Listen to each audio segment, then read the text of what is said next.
Now this creature is a Mount Sibet, and his name is Larry. Say hi to Larry. Hi, Larry. Now Sibets like large faces of islanders, so it's inhabitants, and they use the musky smell to mark their territories. And just like George and Jay, he is busy at night finding food, so his eyesight is excellent in the dark.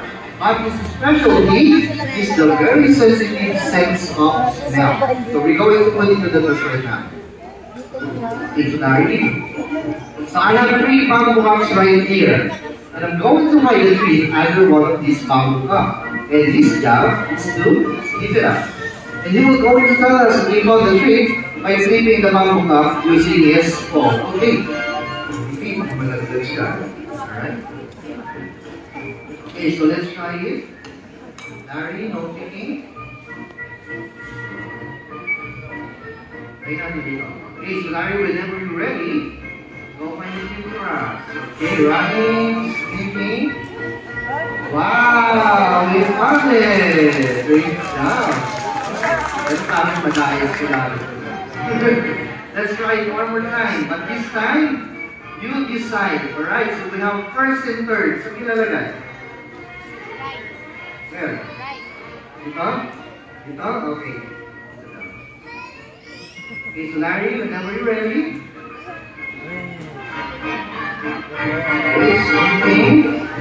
Moving, so. And we did it again. Alright, now I'm going to dig it for Larry. Okay, so Larry, thank you so much, Larry.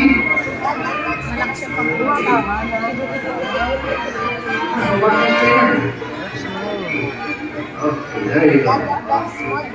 Say goodbye to Larry. Bye, Larry. Okay. Now, as you can see, he moves quite easy on that vine, and he can hang using his tail. And that tail won't break inside. Can you show us how, Luna? Just like that. That is strong tail, huh? He eats all kinds of fruits, leaves, very small animals, and even eggs. Now, Pinturong, sa Malakas Day, they chuckle when happy, highly well when they're annoyed. They will howl, bark, and hiss, and they use the puffer smell to mark their territories.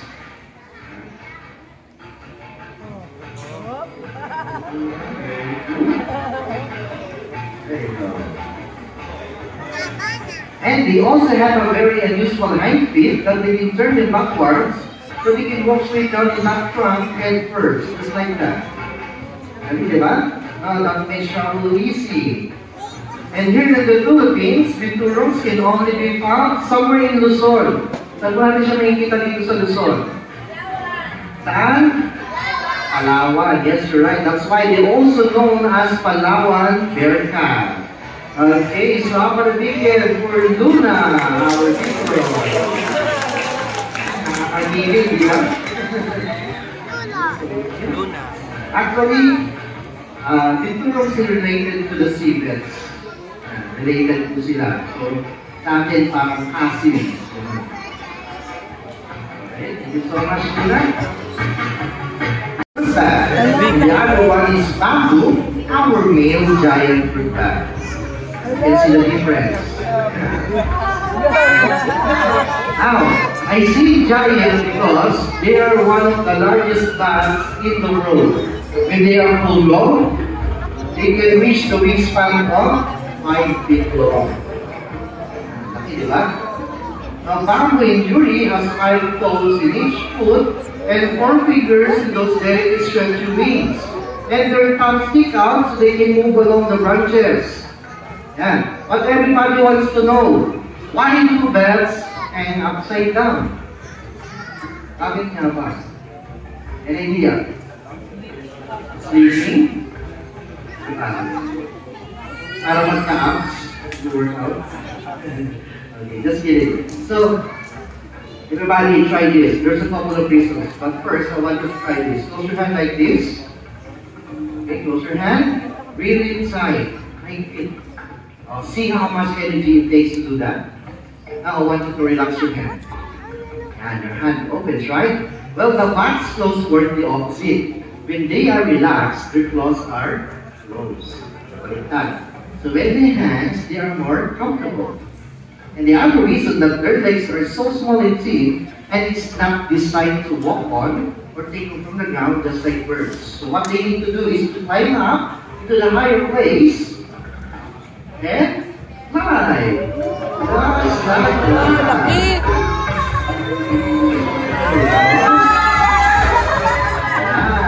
Okay, and that's really. Now I'm going to show them how to do it. They climb up the trees just like that. And when it's high enough, they will fly.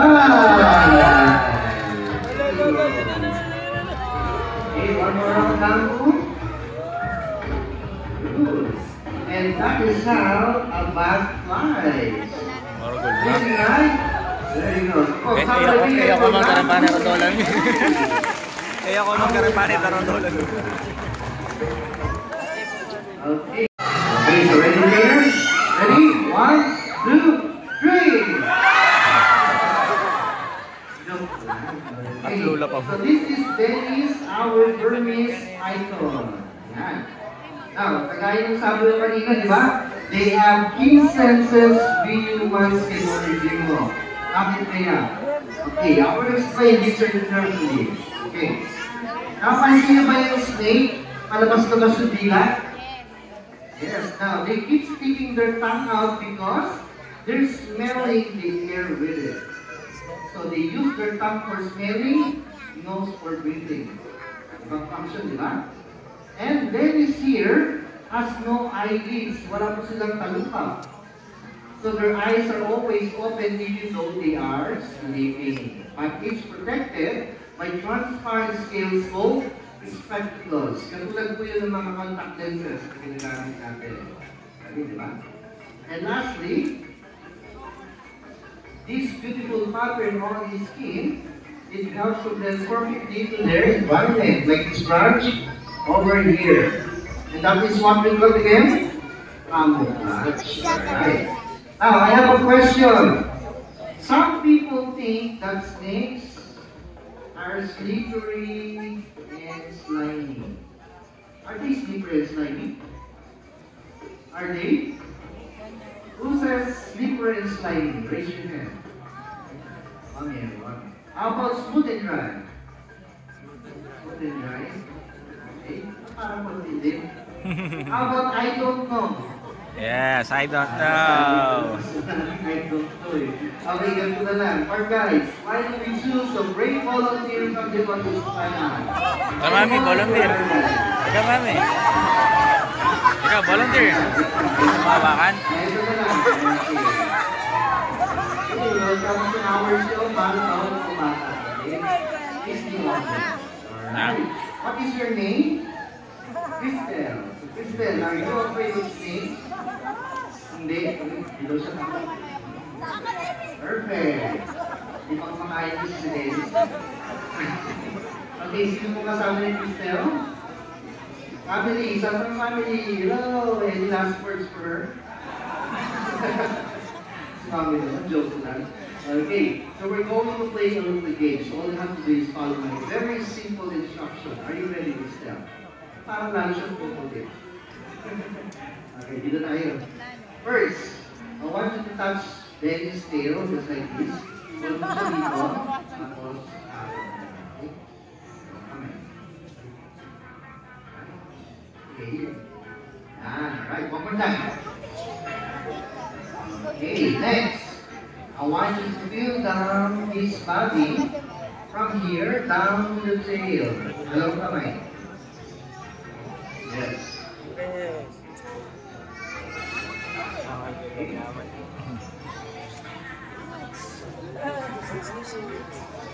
Yeah, siya na. Very nice. And last thing to do is touch the head, of course. Head. Ilang weeks ang din tayo? 4 weeks na. 4 weeks, good size ko. Good size yun. Okay. So, ito na gagawin ko na. Pakita ko sa iyo. Nasa kamay. Then, 1, 2, 3. Bilang kami tatlo. Tapos dahan-dahan.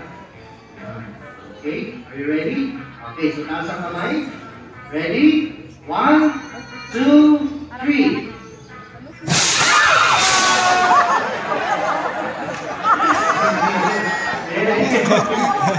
Sabi din.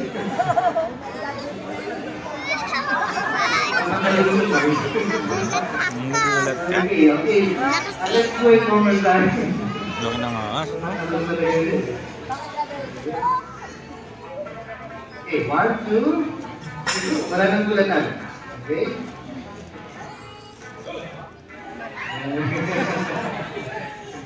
Yung gulat talaga siya. Yan. Okay, so Crystal, dito tayo ulit. Now everybody is waiting for your answer. Is he slippery and slimy or smooth and dry? Yes, you're right. Snakes are very smooth and dry. They are not slippery and slimy. Okay, sure. Alright. So, palakpakan natin si Dennis and our great volunteer. Thank you so much, Crystal. Loyal, honest, forgiving, and always glad to see you. Okay, hi. And you can have so much fun together, just like this.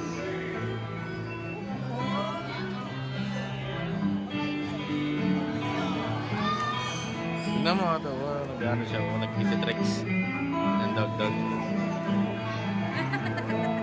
Tingnan mo siya.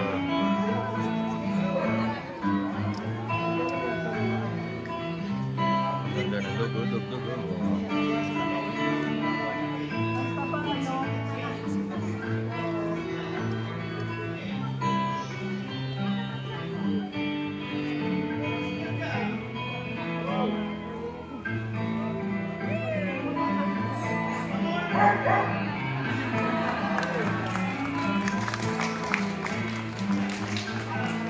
Alright, now let's meet another dog and his name is Joy Joy. Joy? Dog-dog, ha?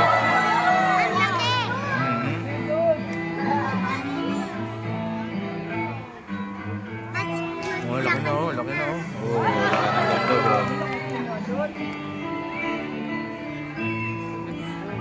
Laki ng dog-dog, oh.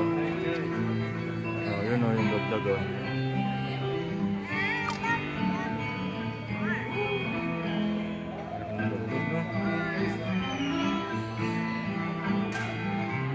Jump yung dog-dog, oh. Alright, walang pa naman si Joy. Okay, dito. Come on, dito. Yung dog-dog, yun ang dog-dog. Sit down. You cannot see in the back. Alright, now remember, sweet dogs like Joy and Kiko wants nothing more than to be a part of a loving family just like yours. So adopt a dog and have the best pet ever. So try Kiko, Joy.